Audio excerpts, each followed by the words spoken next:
5 राज्यों में हुए असेंबली चुनावों के नतीजे कल आने वाले हैं, लेकिन इसको लेके कई सारे विवाद और कंट्रोवर्सीज पहले से ही शुरू हो गए। इस वक्त हमारे साथ हैं आम आदमी पार्टी के सांसद संजय सिंह।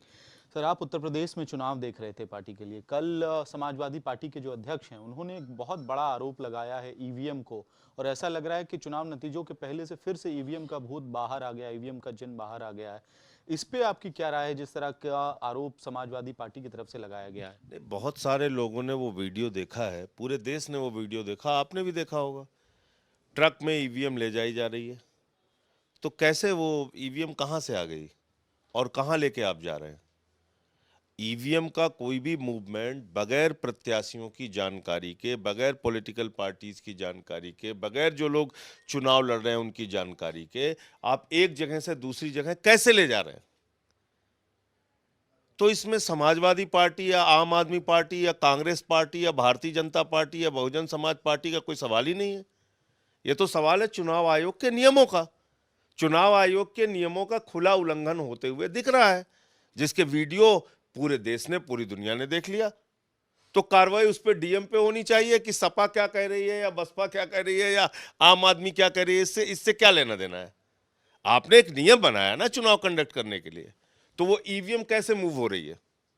कैसे वो ईवीएम एक जगह से दूसरी जगह बगैर प्रत्याशियों की जानकारी के ले जाई जा रही है? तो डीएम पे कार्रवाई होनी चाहिए, उसको सस्पेंड करना चाहिए। डीएम की तरफ से क्लैरिफिकेशन आया ये क्या कि ईवीएम इसमें कोई ट्रेनिंग क्लैरिफिकेशन पर्पस का ना, था। एकदम कोई ट्रेनिंग पर्पज का हो, किसी भी तरह का हो, ईवीएम का कोई भी मूवमेंट बगैर प्रत्याशियों की, पॉलिटिकल पार्टीज की जानकारी के नहीं किया जा सकता। ये चुनाव आयोग के नियमों में है। इस वक्त आपके स्पष्टीकरण से हमारा क्या लेना देना है? हम आपने चुनाव कंडक्ट कराने के लिए कुछ नियम, कुछ कानून, कुछ तरीके बनाए हैं ना। आप छोड़ दीजिए सपा क्या कह रही है या आम आदमी क्या कह रही है या कांग्रेस क्या कह रही है, उसको किनारे कीजिए आप। ईवीएम ट्रक पर लाद कर कहीं ले जाई जा रही थी, जिसका वीडियो पूरे देश ने देखा। इस पे सवाल उठना चाहिए, नहीं उठना चाहिए? इस पे चुनाव आयोग को एक्टिव होना चाहिए, नहीं होना चाहिए?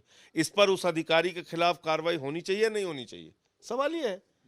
गुजरात की पुलिस, हम लोगों ने दिखाया कि भाई आप चुनाव की ड्यूटी में मिर्जापुर और बनारस के क्षेत्र में आप गुजरात की पुलिस लेके आ रहे हैं। क्यों लेके आ रहे हैं? उत्तर प्रदेश का बॉर्डर लगा है मध्य प्रदेश से, उत्तर प्रदेश का बॉर्डर लगा है झारखंड से, उत्तर प्रदेश का बॉर्डर लगा है उत्तराखंड से, दिल्ली से, हरियाणा से, राजस्थान से, उत्तराखंड से। तो आप गुजरात से पुलिस क्यों लेके आ रहे हैं?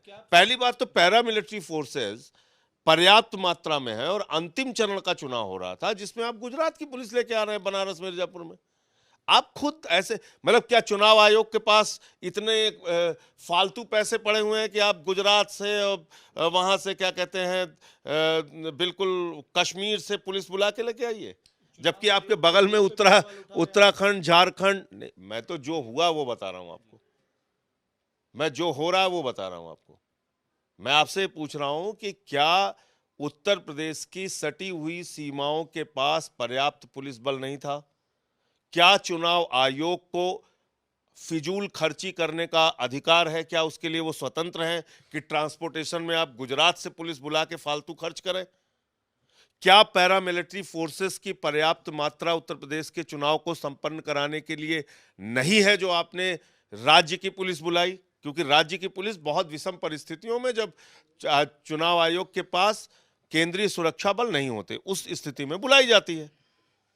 तो तमाम ऐसे काम खुद होते हैं जिस पे सवाल उठता है, लाजमी है उठना। भाई कोई पार्टी चुनाव लड़ रही है तो वो चुनाव निष्पक्ष तरीके से हो, इसको देखेगी नहीं देखेगी? और चुनाव आयोग खुद जो चुनाव संपन्न करा रहा है तो वो चुनाव निष्पक्षता से हो, उसकी विश्वसनीयता बनी रहे, इसको वो खुद सुनिश्चित करेगा, नहीं करेगा? सवाल ये है। थोड़ा रुक अगर अब हम पंजाब और दिल्ली की तरफ करें, पंजाब में एग्जिट पोल के हिसाब से आप जीत रहे हैं, लेकिन दिल्ली में जो मुख्यालय है आम आदमी पार्टी का, वहां पे जीत की तैयारियां नहीं दिख रही हैं। क्या इसे कहे कि दूध का जला झाड़ू भी फूक फूक के लगा रहा है? नहीं तो मुझे लगता है कि निश्चित रूप से इसका हमें कल तक तो इंतजार करना ही चाहिए। कल परिणाम आने दीजिए, उसके बाद पूरे देश में जश्न मनाया जाएगा, परिणाम आ जाए। तो ये क्या 2017 के एक्सपीरियंस के बाद इस बार आप लोग थोड़ा कॉशियस होके चल रहे हैं, जबकि क्लियर मैंडेट मिल रहा है एग्जिट पोल में? पूरे चुनाव पर कॉशियस थे हम लोग, अंतिम दिन तक थे। और कितने षड्यंत्र, कितनी साजिश, कितनी तरह की बयानबाजी हम लोगों के खिलाफ हुई और जिसमें देश के प्रधानमंत्री तक इन्वॉल्व हुए, आप सारे लोग जानते हैं। तो इसलिए सावधानी तो रखनी ही चाहिए।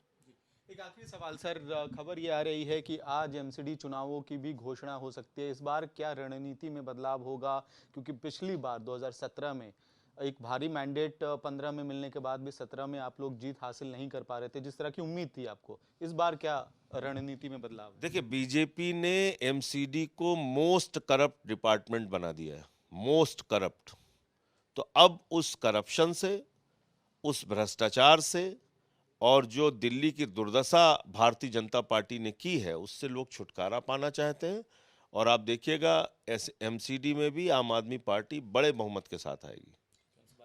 बहुत बहुत धन्यवाद। तो ये थे आम आदमी पार्टी के सांसद संजय सिंह जो कह रहे हैं कि एमसीडी में भी अब होने वाले चुनावों में बदलाव होगा जिसमें आम आदमी पार्टी की जीत निश्चित है। वीडियो जर्नलिस्ट अजय ठाकुर के साथ मैं अमित भारद्वाज, दिल्ली आज तक।